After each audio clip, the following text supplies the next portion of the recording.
Assalamualaikum warahmatullahi wabarakatuh. Saudara-saudara kaum muslimin yang dimuliakan Allah Subhanahu wa taala. Penghapus dosa berikutnya adalah menunaikan zakat.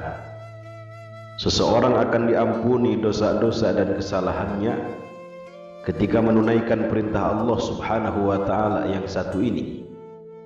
Allah Subhanahu wa taala berfirman, "Fa in tabu wa aqamus salata wa atauz zakata fakhallu sabilahum innallaha ghafurur rahim." Jika mereka bertobat dan melaksanakan salat serta menunaikan zakat, maka berilah kebebasan kepada mereka. Sesungguhnya Allah Subhanahu wa taala Maha Pengampun lagi Maha Penyayang. Di dalam harta seseorang terdapat hak orang lain yang wajib dipenuhi. Harta yang diberikan Allah Subhanahu wa taala merupakan titipannya. Amanat titipan ini harus dijaga dan disampaikan kepada yang berhak menerimanya. Dan itulah ladang amal yang sesungguhnya, ladang amal yang akan utuh di hadapannya.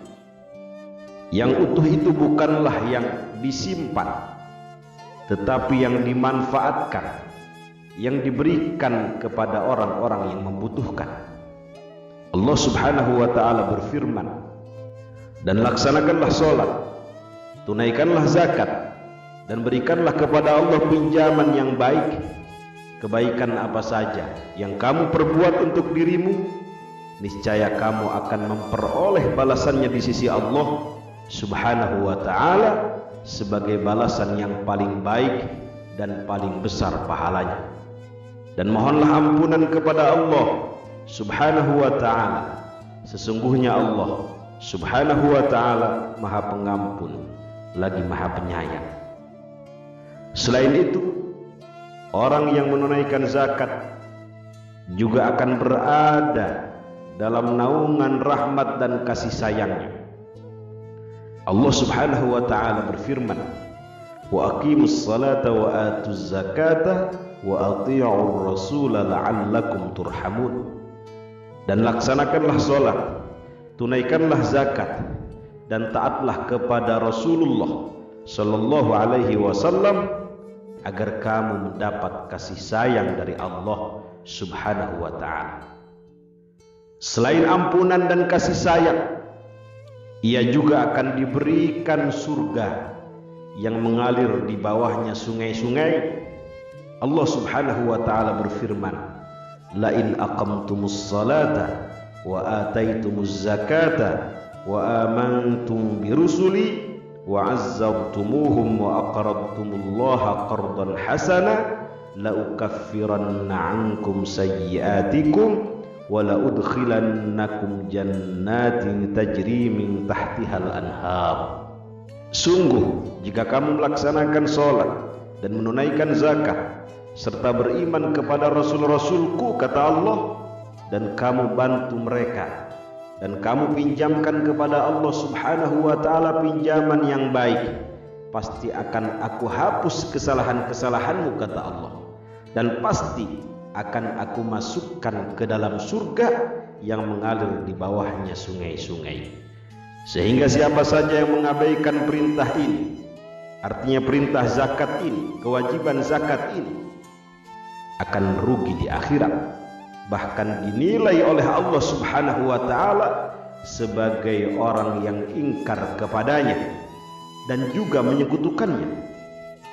Di dalam Al-Quran Allah Subhanahu wa ta'ala berfirman, "Wa wailul lil musyrikin alladzina la yu'tunaz zakata wa hum bil akhirati hum kafirun."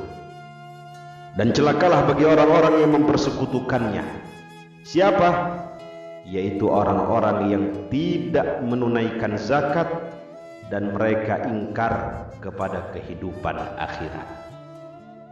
Selain itu, berkaitan dengan zakat fitri yang juga merupakan sarana media pengampunan dosa, penghapusan dosa, Rasulullah sallallahu alaihi wasallam bersabda, zakatal fitri tuhratan lis-shaimi minal lagwi warrafath.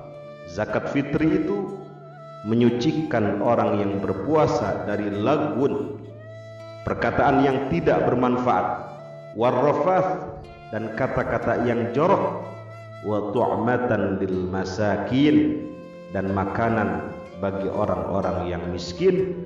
Man addaha qabla shalah, barang siapa yang menunaikannya sebelum salat Idul Fitri, fahiya zakatun maqbulah, maka zakatnya diterima. Wa man addaha ba'da shalah fahiya sadaqatun minas sadaqat, dan barang siapa yang menunaikannya setelah salat Idul Fitri, maka hal itu sebagai sedekah sunnah. Mudah-mudahan ada manfaatnya. Assalamualaikum warahmatullahi wabarakatuh.